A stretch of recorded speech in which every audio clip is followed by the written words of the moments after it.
এই র্যালির আয়োজন হয়ে থাকে, এর মূল লক্ষ্য হচ্ছে মানুষদের অন্তরে আল্লাহ নবীর ইশক ও মহব্বত জাগ্রত করা এবং আল্লাহ নবীর ওয়ালাদত শরীফের শুকরিয়া আদায় করা। সবচেয়ে বেশি গুরুত্বপূর্ণ যে বিষয়টা সেটা হচ্ছে যে অনেক গাফেল মানুষকে আল্লাহ নবীর আগমনের বার্তা পৌঁছে দেওয়া, আল্লাহ নবীর ইশক ও মহব্বত তাদের অন্তরে জাগ্রত করা।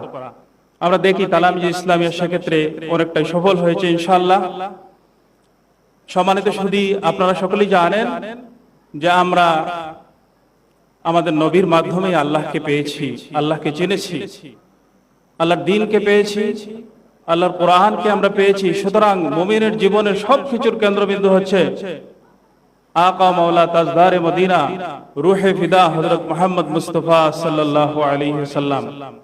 আল্লাহ নবীর ভালোবাসা ছাড়া কোনো মুমিনের জীবন পূর্ণ হতে পারে না, মুমিনের জীবনের লক্ষ্য বাস্তবায়িত হতে পারে না।